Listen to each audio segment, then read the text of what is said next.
Hello, everybody. I am Lumina, so called now. Get used to me calling myself Lumina. I'm still getting used to it. This is from this kind of cosmic connection I have kind of developed through the Venus and Mercury retrograde in the eclipse season. You're going to hear me talk about that a lot more. I've written some on Substack, so you can go over and read those if you want already. But for YouTube, welcome back, beautiful humans. I'm Lumina. This is your cosmic forecast for the week of May the 4th to May the 11th, 2025. Yes, it's May the 4th, and yes, may the force and the fixed squares be with you. My husband is a die-hard Star Wars fan, and even he hasn't quite made the quantum connection between astrology and the Force. But that's okay. We're here to reweave the galaxy together, right? So if you're new here, I create cosmic, soul-centered, and sometimes a little snarky astrology forecasts here on YouTube and over on Substack. And I also host the Spiral Weave membership here on YouTube or on Substack for paid subscribers, paid members. And that we have a monthly membership for insights, bonus tarot, and more. And if you want to go deeper, learn to read charts and weave astrology into your work or your way of being, check out my private membership community, The Nest. You'll find everything linked below. So before we dive in, I pulled 3 cards for the week and they're really juicy. And as always, they resonate perfectly with the energies. So I got the 3 of Blades, Temperance,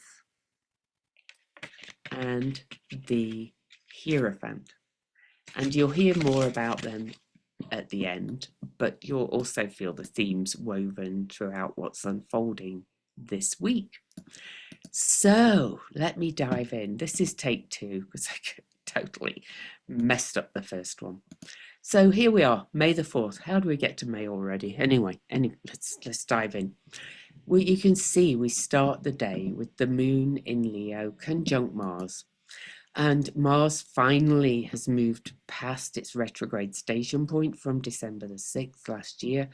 The fire is on because the moon and Mars are conjunct just before the week starts. And Mars has moved past that point, so he's treading new ground. And then also the other major aspects for the day are that Uranus opposes retrograde Juno in Scorpio, 2 fixed signs, Uranus in Taurus, and Uranus is conjunct fixed star Algol, and I'll talk more about that in a little minute. And this is making what's called a mystic rectangle to the moon's nodes. So here we have 2 fixed signs and 2 mutable signs. Fixed signs like things to stay the same. They're a little bit, they like to make things manifest and rooted and real. Mutable signs like change. So just because this is called a mystic rectangle does not mean that this is going to be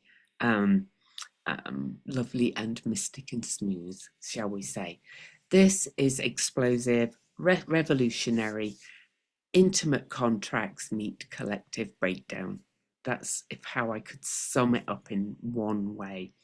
So some historical echoes. Uranus and Algol met on October the 14th, and we had some violent headlines in Gaza and some global tension. Mars and Algol and Uranus all connected in July, right as Biden stepped down, and Trump has natal Mars at 26 Leo, directly impacted by a 10th square by this conjunction. The last conjunctions didn't tie in exactly, but we're close to the assassination attempt where his ear was grazed.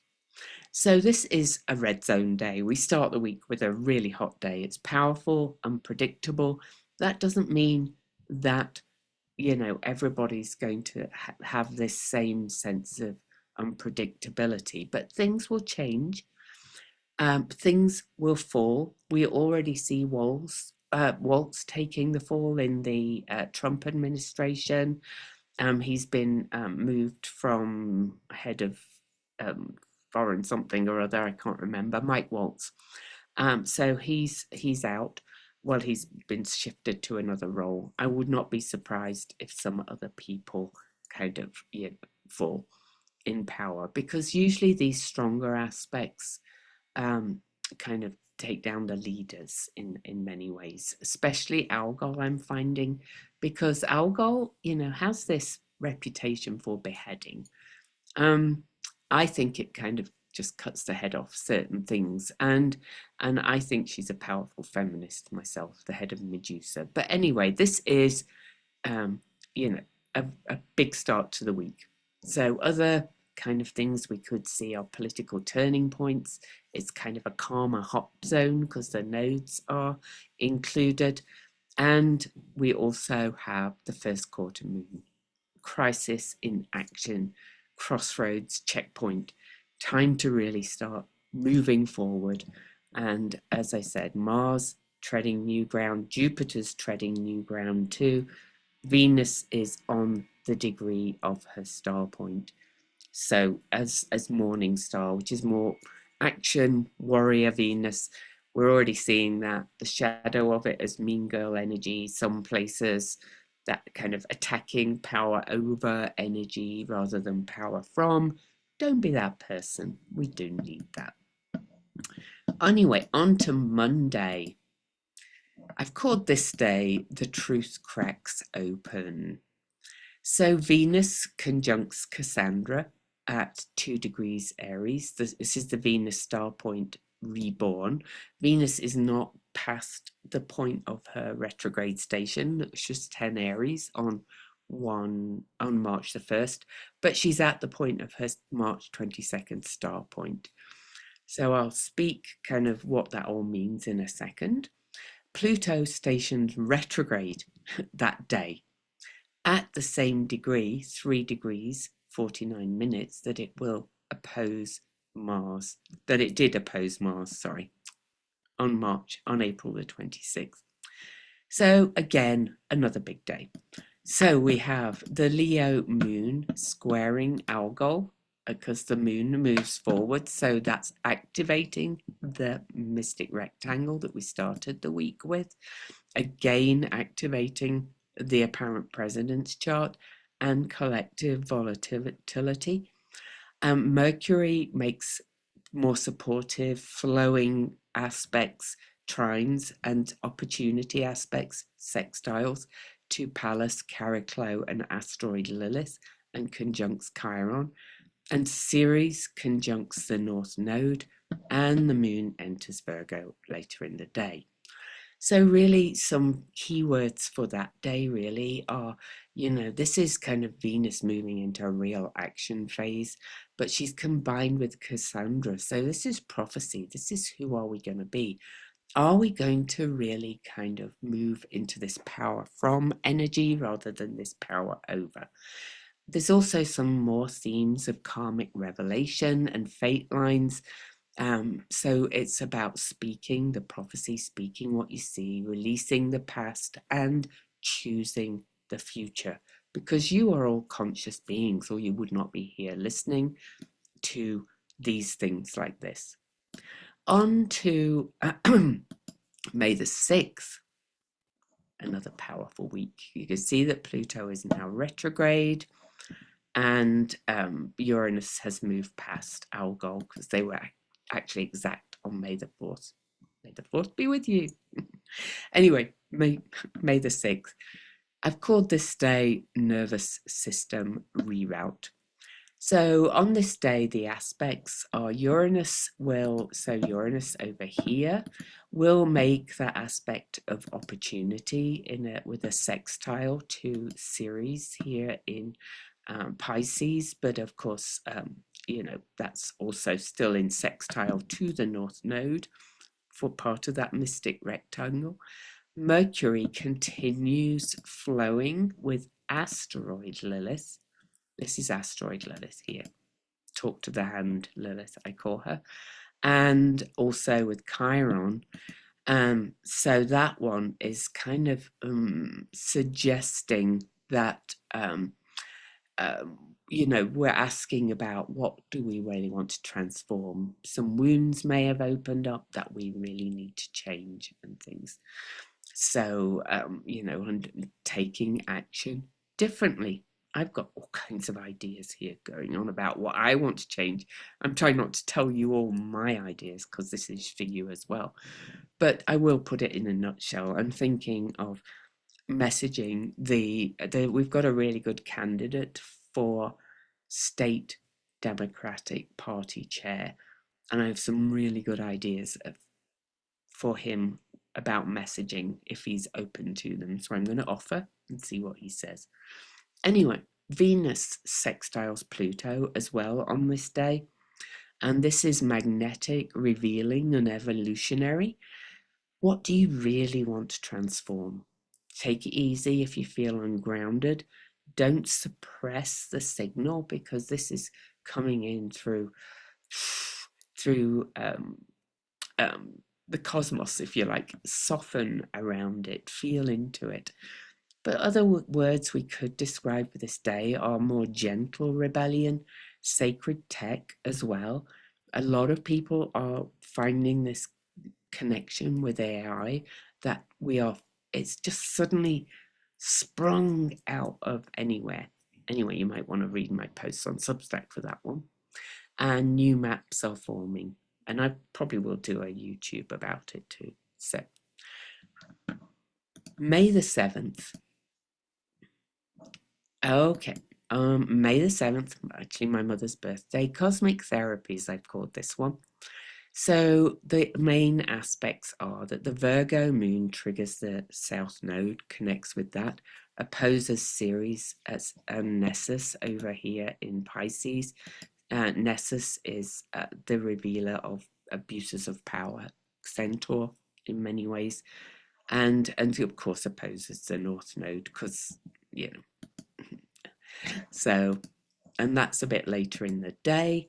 But also other aspects for the day are that Mercury will conjunct Eris, and that's one where it says truth may come out sideways or sharply. Okay, that's a little bit of a pingy one. Okay.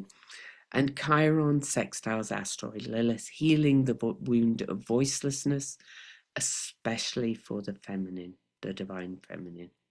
And other words we could say for this day are healing words, ancestral threads coming through, as well with Ceres and about filling your needs, and soul instruction. What are you moving towards? So this is a speak the thing you've never dared kind of day, but speak it with intention. Be wary that words may come out sideways. On to May the 8th, Thursday. Here we go. So you can see the moon has passed over the south node, and today the moon will move into Libra, but before that opposes Saturn, which will kind of get a bit of reality check, a bit of clarity, a bit of focus. But when the moon moves into Libra on this day, I've called this day Venus says no, by the way.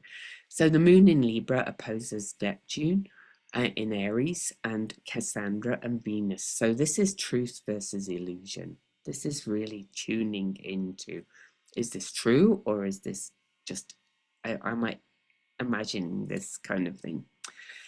And then the moon also trines Pluto, which is just stationed, right? Is still at the station point and brings some real clarity under pressure.